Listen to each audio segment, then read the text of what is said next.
अस्सलाम वालेकुम, नमस्कार, सत श्री अकाल एंड गुड इवनिंग। मैं हूं आरजू काज़मी और आप देख रहे हैं भेजा फ्राई। जी हाँ, बिल्कुल भेजा फ्राई के नए एपिसोड के साथ हम हाजिर हैं और हम चलेंगे अपनी न्यूज़ की तरफ। लेकिन इससे पहले कि हम आगे बढ़ें, सबसे पहले आप सबसे रिक्वेस्ट है कि जिसने हमारे चैनल को सब्सक्राइब नहीं किया है, प्लीज़ हमारे चैनल को सब्सक्राइब करना ना भूलिएगा। और जिन लोगों ने कर लिया है उनका बहुत बहुत शुक्रिया, और स्पेशली उन लोगों का भी शुक्रिया जो अपने बिजी शेड्यूल में से टाइम निकाल कर आते हैं और हमारी वीडियोज़ को देखते हैं। खैर, हम आगे बढ़ते हैं। सबसे पहली न्यूज़ है जी शौकत तरीन साहब की। शौकत तरीन साहब हमारे फाइनेंस मिनिस्टर हैं और अब वो जो है केपीके, जो हमारी केपीके की असेंबली है वहां से, यानी कि शौकत तरीन साहब अब सेनेटर बन गए हैं। अब ये इसका मतलब ये है कि फाइनेंस मिनिस्ट्री वो छोड़ देंगे, जहां पे वो कोई खास कमाल दिखा नहीं सके, और अब वो सेनेटर बन के अपने लिए नोट छापेंगे। नहीं नहीं, सॉरी, ऐसा नहीं कहते, लेकिन ये कि बहरहाल वो सेनेटर बन गए हैं। और जाहिर है सेनेटर तो उन्होंने बनना ही था, इसलिए कि उनके ऊपर आशीर्वाद है बड़े लोगों का, तो जाहिर है वो सेनेटर बन चुके हैं और पीटीआई की तरफ से उन्होंने ये सेनेट की सीट जो है वो जीत ली है। और उसके अलावा ये भी है कि जी शौकत तरीन साहब का स्टेटमेंट आया है, वो कह रहे हैं कि जी हमने पहले भी केपीके में काम किया था और हम दोबारा केपीके में काम करके दिखाएंगे। केपीके की जहां बात हम कर रहे हैं, वहां हम आपको ये भी बता दें कि जी वहां पे लोकल बॉडी इलेक्शंस जो चल रहे हैं, वहां पे पीटीआई को बुरी तरह से शिकस्त हुई है और काफी सीट्स जो है वो पीटीआई वाले हार चुके हैं। और जीता कौन है भला? जी मौलाना फजलुर रहमान। बिल्कुल जी, मौलाना फजलुर रहमान को आप देख सकते हैं वो कितने खुश नजर आ रहे हैं। और ये चीज आपको बिल्कुल आपको पता लग गया होगा कि मौलाना साहब की सीट जो है वो भी मेरे ख्याल है वापस आने वाली है, जो काफी टाइम से वो असेंबली में नहीं बैठ पाए। लेकिन ये है कि उनकी पार्टी ने जो है लोकल बॉडी इलेक्शंस केपीके में जीत लिया, और अब इस वजह से खान साहब थोड़े घबराए घबराए से नजर आ रहे हैं। ये आप देख सकते हैं जिस तरह के कार्टून्स आ रहे हैं। और बाकी बिल्कुल जी, इससे पहले जो गवर्नमेंट थी उसमें भी 5 साल केपीके में गवर्नमेंट रही है इमरान खान साहब की, लेकिन इससे अंदाजा होता है कि वहां पे कोई खास काम किया नहीं गया था, कोई डेवलपमेंट का काम या कोई ऐसी चीज जिससे कि लोग उनको दोबारा सेलेक्ट करते या लोग दोबारा उनसे मिलना पसंद करते, उनको दोबारा से गवर्नमेंट में देखना पसंद करते। तो ऐसा नहीं हो सकता। मुझे नहीं पता कि इसके बाद जो है वो बाजवा साहब उनको इस तरह से क्यों देख रहे हैं। लेकिन खैर, हम आपको ये बता दें कि जी उसकी बहुत बड़ी वजह जो है इनके मिनिस्टर्स, यानी जो इमरान खान साहब के अपने मिनिस्टर्स हैं, वो आतिफ खान साहब हो या फिर वो शौकत यूसुफजई हो, उनका कहना है कि जी महंगाई की वजह से हम इलेक्शन हार गए। लेकिन सर, आपके प्राइम मिनिस्टर इमरान खान साहब का तो कहना है कि जी पाकिस्तान दुनिया का सबसे सस्ता तरीन मुल्क है। खैर, एक वीडियो देखते हैं इन मिनिस्टर्स की और फिर बात करते हैं। बलजाती रिजल्ट जो अब तक आए हैं JUI फेल। हार जीत होती है, इसमें कोई वो नहीं है। हमारे अगर मैं समझता हूँ कि अगर हमारे सबसे जो हमें मुश्किलात रही वो महंगाई की वजह से रही है। शुक्र अल्हम्दुलिल्लाह कोई ऐसा इल्ज़ाम नहीं है कि जी करप्शन हो रही है या इस तरह का कोई इल्ज़ाम नहीं लगा इस हुकूमत के ऊपर। ये हुकूमत इस किस्म के इल्ज़ाम से बड़ी ज़िम्मा है अल्लाह के फजल से। सिर्फ महंगाई है, लोग परेशान हैं, बिल्कुल हम तो उस वजह से आप लोग हारे हैं। देखिए ज़्यादातर तो यही एक ही वजह है महंगाई। मेयर का रिजल्ट अभी तक नहीं आया क्या? वो इलेक्शन कमीशन से पूछा है, मुझसे पूछ रहे हैं। शौकत साहब ये बताएं, मेयर जो अहम हर किसी की नजरें जमी हुई है, वहाँ पर भी आप पीटीआई को तो शिकस्त दो चार होना ऐसा लग रहा है। भाई हुकूमत हमारी है, सुबह में कम से कम आप अप्रिशिएट। जी, तो इनका कहना है कि जी करप्शन के केसेस नहीं, तो सर वो फॉरेन फंडिंग केस और फिर वो फैसल वावडा केस और पता नहीं ये केस और वो केस और पता नहीं जहांगीर तरीन केस और खुसरो बख्तियार के ऊपर केस और बेशुमार दूसरे केसेस जो चल रहे हैं, वो क्या आपको किस लिए क्या आलू पालक खाने के ऊपर केसेस चल रहे हैं। लेकिन खैर, जाहिर है कि बड़े बड़े देशों में ऐसी छोटी छोटी बातें होती रहती हैं। और बिल्कुल अब पहले तो इमरान खान साहब मानते ही नहीं थे कि कोई महंगाई है, अब उनके मिनिस्टर्स कह रहे हैं। बल्कि खान साहब ने तो ये भी कहा था कि जी पाकिस्तान जो है वो दुनिया का सबसे सस्ता तरीन मुल्क है। लेकिन खैर, देख लीजिए आपके मिनिस्टर्स क्या बात कर रहे हैं। खैर, ये थे शौकत तरीन साहब, और हम आतिफ खान साहब को भी सुन लेते हैं कि वो क्या बता रहे हैं। सवाबी में देखें, पेशावर में देखें, तहरीक इंसाफ हुकूमत को एक दचका है पार्टी के लिए। देखिए, जो असल मसला है जिसका हमें पहले भी एहसास था और अभी वाकई हमें ज़्यादा हुआ है, महंगाई की वजह से लोगों को काफ़ी परेशानी है और यही एक वजह है और मुझे तो ऐसी कोई वजह नज़र नहीं आती। जी, तो अब सब लोग मान रहे हैं, पीटीआई गवर्नमेंट के मिनिस्टर्स भी मान रहे हैं कि जी जो महंगाई है पाकिस्तान में उसकी वजह से ये लोग जो है लोकल बॉडी इलेक्शंस तक हारने लगे हैं, और इसी से अंदाजा होता है कि नेक्स्ट जो इलेक्शंस होंगे पाकिस्तान में, तो उसके बाद इमरान खान साहब की गवर्नमेंट आ सकेगी या नहीं आ सकेगी, या लोग उनसे कितने खुश हैं। लेकिन उसके ऊपर ना तो कोई शर्मिंदगी है, ना कोई एम्बैरेसमेंट है, उल्टा चौड़े हो के बातें कर रहे होते हैं। यहाँ तक के लोग ऐसी जगह से, जहाँ कहना चाहिए जो हमारे यहाँ पुराना सामान जहाँ पे मिलता है, चाहे वो संडे मार्केट हो या कोई और तरह की मार्केट हो, वहां से भी लोग शॉपिंग नहीं कर पा रहे, सर्दी के कपड़े नहीं ले सक रहे, पुराने कपड़े भी नहीं खरीद पा रहे, पुराना सामान भी नहीं खरीद पा रहे। लोगों की यह हालत है पाकिस्तान में। और हम बात कर रहे हैं अफगानिस्तान की। हम यहाँ पे ओआईसी की मीटिंग बुला के बात कर रहे हैं कि जी अफगानिस्तान की मदद की जाए, अफगानिस्तान के पास खाने को नहीं है, अफगानिस्तान के पास गुर्बत है। बिल्कुल ठीक बात है, हमें बात करनी चाहिए अफगानिस्तान की, लेकिन साथ साथ हमें अपनी भी बात करनी चाहिए। आखिर हम कहाँ खड़े हैं और हमारी क्या हालत है, इस बारे में कोई बात करने को तैयार नहीं है। क्योंकि ये जितने मिनिस्टर्स हैं, चाहे प्राइम मिनिस्टर हो, चाहे उनके दूसरे मिनिस्टर्स हो, चाहे सैनेटर्स हो, चाहे एडवाइजर्स हो, या जो भी उनके साथ लोग हैं, उन सबके, चाहे इवन अपोजिशन हो, उन सबके पास पैसा ही पैसा है। अगर कोई तकलीफ में है, अगर कोई परेशान है, अगर कोई भूखा मर रहा है, तो वो आम पब्लिक है। और आम पब्लिक से इनको क्या, इनको तो कोई फर्क पड़ता नहीं है। तो फिर देखते हैं एक वीडियो और फिर बात करते हैं। सर मैं अलहमदुलिल्लाह 25 साल तो लंडा बेच रहा। मैं तो गरीब बंदा जो लंडा नहीं खरीदता। मैं ਉਹੀ कहना कि ਜਿਹੜੇ पढ़े लिखे सुलझे लोग ने वो लंडा पाते हैं। उन्होंने नहीं पता कि दुनिया के की ब्रांड ने, डीजल, लवाइज, रोमानी, नेक्स्ट, ज़ारा, गुच्ची, वर्साची, Daukaus, San Michael, George, Naik, पोमा, ज़ारा मैन, फिला पटर, पोमा, नाइकी, बिल्ला बॉन्ग, जैक एंड जॉन लकोस्टे। जी, तो ये साहब थे और ये बता रहे थे कि कौन कौन सी ब्रांड के जो है वो ड्रेसेस और सामान मिल रहा है लंडे बाजार, यानी जो पुराना मार्केट होती है वहां पे, और वो भी खरीदने के लिए लोग नहीं मौजूद। लेकिन फिर भी हम साथ साथ आपको ये बता दें, एक न्यूज ये भी चल रही है कि जी पाकिस्तान में जो है वो पेट्रोलियम प्रोडक्ट्स जो है वो नहीं अवेलेबल है, और ये एक नया चैलेंज है इमरान खान की गवर्नमेंट के लिए, इसलिए कि अगर फ्यूल नहीं मिलेगा तो लोगों की गाड़ियां कैसे चलेंगी, और गाड़ियां नहीं चलेंगी तो आपको पता है फिर मुल्क कैसे चलेगा। और इसी तरह की कई चीजें जो हैं वो साथ साथ, जिसे हम कहते हैं कि हम ये सारी प्रॉब्लम्स आते हुए देख रहे हैं। और अब ये एक नई न्यूज जो है पेट्रोलियम प्रोडक्ट के हवाले से, ये भी इमरान खान के लिए काफी एक परेशानी की बात हो सकती है, अगर वो इसको माने, इसको परेशानी की बात समझें और इसको सीरियसली लें तब। बहरहाल हम बात करेंगे जी ओआईसी की। ओआईसी की मीटिंग जो है आप सब जानते ही हैं कि यहाँ पे आए हैं और इस्लामिक कंट्रीज के जो लीडर्स हैं और बात कर रहे हैं। शाह महमूद कुरैशी साहब और इमरान खान साहब ने कहा कि जी अफगानिस्तान में जो कुछ हो रहा है, और अगर वो अपनी लड़कियों को, बच्चियों को पढ़ने के लिए नहीं जाने देते स्कूल कॉलेजेस में, तो ये उनका कल्चर है। बड़ी अजीब सी बात है खान साहब, बड़ा अफसोस हुआ सुनकर। और खैर हमें उम्मीद तो आपसे वैसे भी कोई नहीं रह गई है, लेकिन इस तरह की स्टेटमेंट जो आपने दी अफगानिस्तान के बारे में, और वो ये कह के कि जी कोई खास बात नहीं है अगर वो अपनी बच्चियों को स्कूल नहीं जाने देते, तो ये सुन के लोग एक बार फिर हैरान हो गए। और अगर आप लोगों ने वो स्टेटमेंट नहीं सुना तो मैं आपको अभी दिखा देती हूँ। Now the point is, we must understand that when we talk about human rights, every society is different. Every society's idea of human rights and women's rights are different. I just give you an example of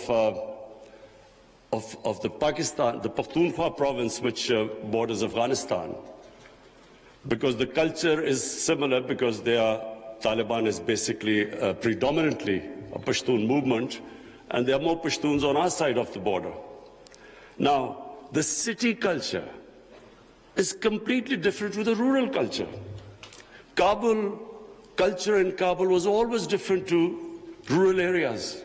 Just like in Peshawar, it is completely different, the culture, to the district adjoining the Afghanistan border. So I give you an example. We give stipends to the child's parents to put the girls into school. But in our tribal districts or the district adjoining Afghanistan, if we are not sensitive to the cultural norms of those people, even with stipends, they won't send their girls to school. But if we are sensitive to their cultural norms, without stipends, they're willing to send their girls to school.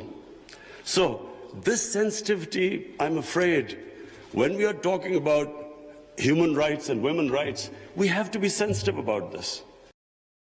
जी, तो खान साहब को ये कोई problem लगती ही नहीं है। उनको लगा है कि शायद ये कल्चर है खैबर पख्तूनख्वा या पठानों का या अफगानिस्तान में अफगानी तालिबान का, और इसलिए कोई इशू नहीं है अगर वो अपनी बच्चियों को नहीं भेजना चाहते स्कूल में। तो इस किस्म की बातें जब आप करेंगे तो उसके बाद बाकी दुनिया में फिर आप कहेंगे कि जी इस्लामोफोबिया हो गया है और ये हो गया है वो हो गया है।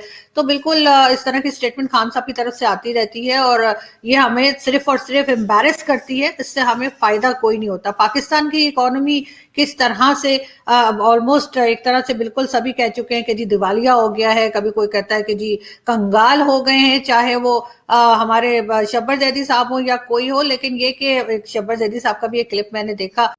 क्या आप टैक्स लेकर वो सारी सहूलियात दे रहे हो? तो इसका जवाब है नो, नहीं, नेवर, कभी भी नहीं। ऐसा हुआ ही नहीं है कि कभी किसी ने पैसे दिए हो और इसके रिटर्न में आपने उसको वो सहूलियात दी हो। क्या यहाँ पर सेहत की सहूलत है? नो।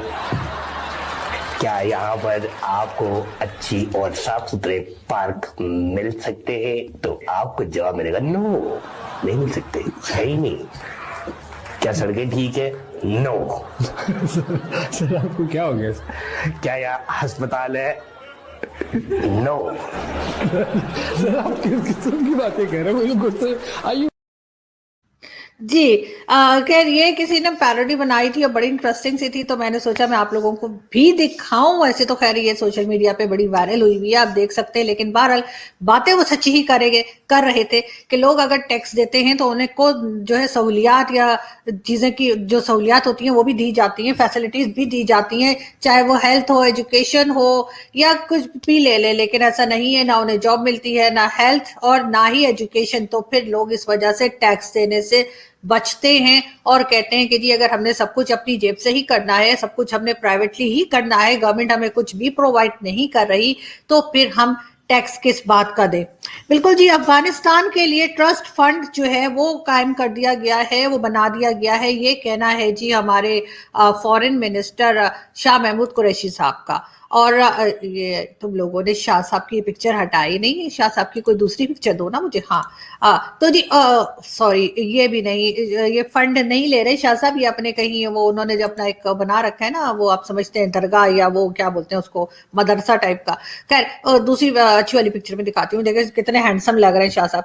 तो जी शाह साहब ने कहा है कि जी हमने जो है वो ट्रस्ट फंड इस्टेब्लिश कर दिया है अफगानिस्तान के लिए। तो पूछना ये था कि सर अफगानिस्तान के लिए तो हो गया, अब आप ये बताइए कि पाकिस्तान के लिए कब आप इस तरह का कोई फंड इस्टेब्लिश करने लगे हैं? क्योंकि पाकिस्तान की जो हालत है इस वक्त, हमारे पास जो इकोनॉमी की हमारी हालत है, उसको आप कब सही करेंगे?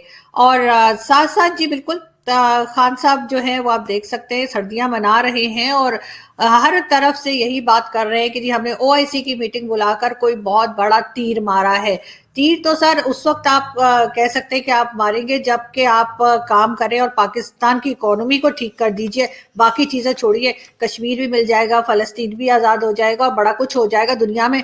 लेकिन सबसे पहली चीज जो आपको चाहिए वो आपको पैसा चाहिए, और आप इकोनॉमी के ऊपर सर बिल्कुल भी काम नहीं कर रहे हैं।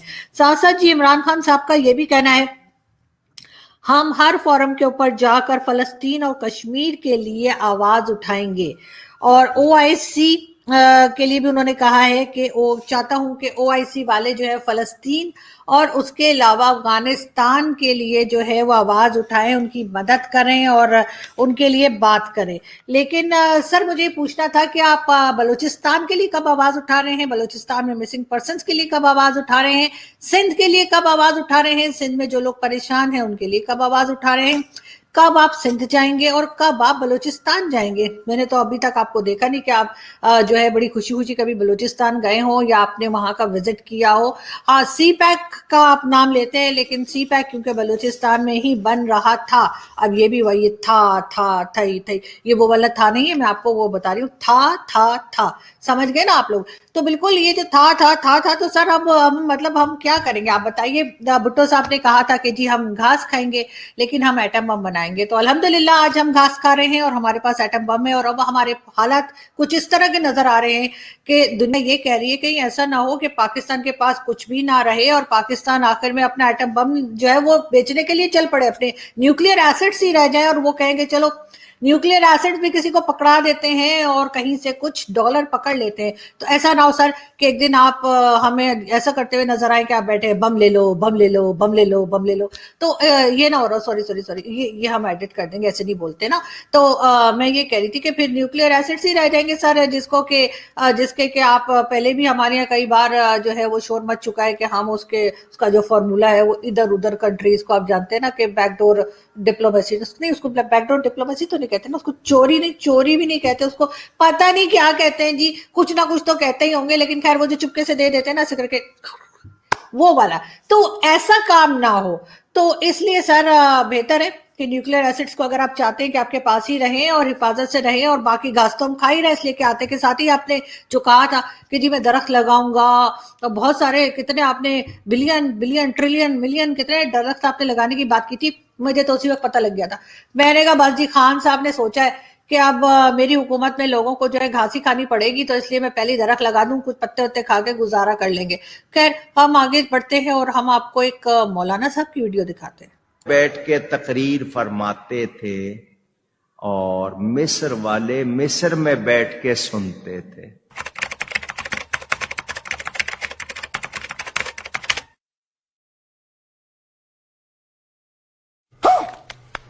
माइक नहीं था, स्पीकर नहीं था, एम्पलीफायर नहीं था, वॉकी टॉकी कोई और सिस्टम नहीं था कि आप अपने मेंबर पर हैं और पूरी दुनिया सुन रही है। लाख का मजमा आवाज फरमा रहे हैं तो हर एक को यूं आवाज जा रही है जैसे उसके कान में बोल रहे हैं।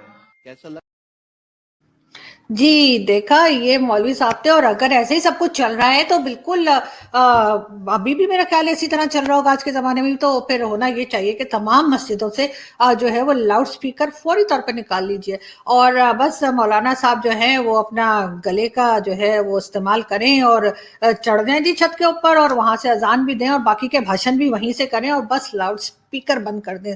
वरना तो जी लोगों का जीना आराम क्या हुआ है, कोई बीमार है बेचारा वो सो नहीं सकता क्योंकि साथ में मस्जिद अगर हो या साथ में ना भी हो, थोड़ा सा डिस्टेंस पे भी अगर हो, तो लाउड स्पीकर से मौलवी साहब पूरा दिन भाषण देते रहते हैं। और वही सारे भाषण मतलब हमारे यहाँ तो ये तक होता है कि रमजान जब होता है और रमजान का महीना जब चल रहा होता है तो टीवी पे अजान आ जाती है लेकिन मस्जिद से अजान नहीं आती। उसकी वजह ये होती है कि जी मौलवी साहब पहले खुद खा रहे होते हैं, जब खा के उनका गला खुल जाता है तो उसके बाद वो अजान देनी शुरू करते हैं, तो जी हम तो टीवी देख के रोजा खोल लेते हैं। तो इसलिए अगर टीवी में अजान आ रही है और हर जगह अजान आ रही है तो भाई लाउड स्पीकर्स की क्या जरूरत है, इनको बंद कर दीजिए। इससे पॉल्यूशन भी फैलता है, लोगों के सर में भी दर्द होता है, कानों में भी दर्द होता है। तो कुछ तो इंसानियत दिखाइए मौलाना साहब और ये लाउड स्पीकर्स को जरा प्लीज बंद करने की तरफ ध्यान दीजिए। चले हम एक वीडियो और देखते हैं और फिर हम आपसे बात करते हैं। बाबा जी ये बंदा बचपन तो गूंगा है, कोई जादू करो क्या बोल पे। अगला वजीर आजम इमरान खान तेरे बोल पे।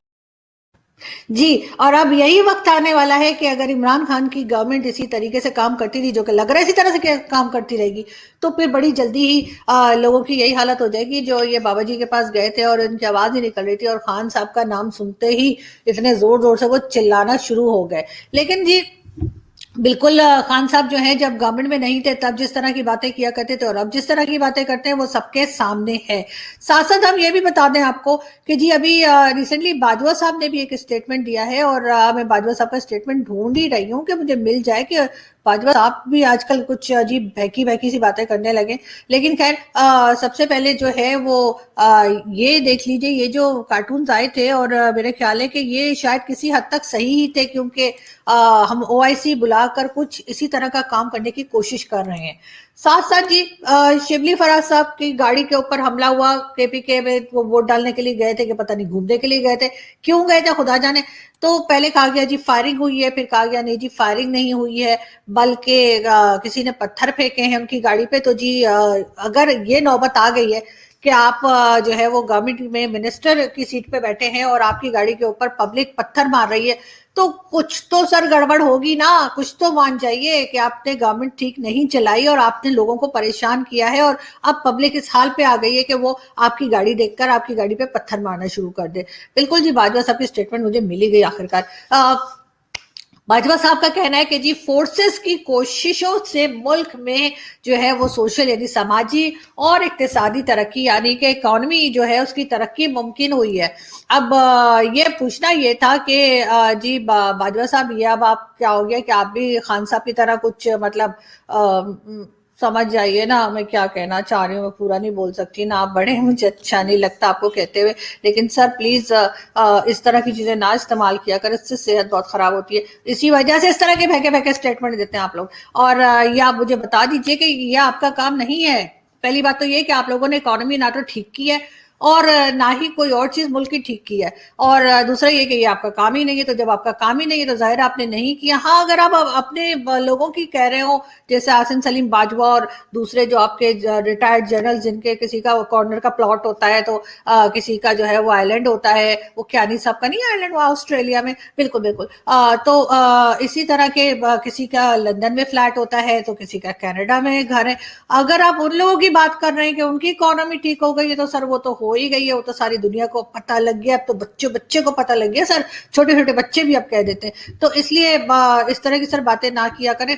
क्या है ना कि हम हंस भी नहीं पाते ना, मुझे तो समझ ही नहीं आ रही कि मैं रोऊं या हंसूं, करूं मैं क्या करूं। शाहरुख का गाना तो मुझे बड़ा पसंद है। गाने से मुझे याद आया, मैंने आप लोगों के लिए आज एक गाना भी रखा है। और आप लोग क्योंकि देखा ना आपने, कल भी मुझे चीमा साहब कह रहे थे कि बोर हो गए, तो आइंदा मैं भी जब चीमा साहब को बुलाऊंगी ना तो उनके लिए कोई ना कोई गाने भी डाउनलोड करके रख लूंगी ना, ताकि चीमा साहब को बीच में गाने शाने भी सुनाए तो फिर ये कि वो बोर ना होना। वरना तो आपको पता है कि मेरे सवालों से बड़े बोर हो जाते हैं। खैर, हम ये लास्ट वीडियो देखते हैं और फिर आपसे मुलाकात होगी नेक्स्ट वीडियो में। अपना बहुत सारा ख्याल रखिएगा, हमारे चैनल को सब्सक्राइब करना ना भूलिएगा। Thank you.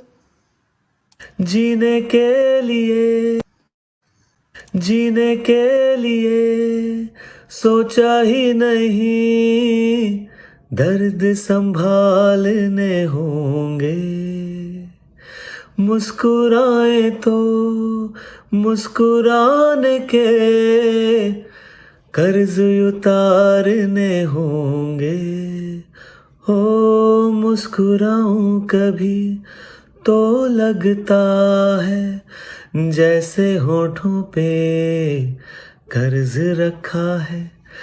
तुझसे नाराज नहीं जिंदगी, हैरान हूँ मैं, हो हैरान हूँ मैं। तेरे मासूम सवालों से परेशान हूँ मैं।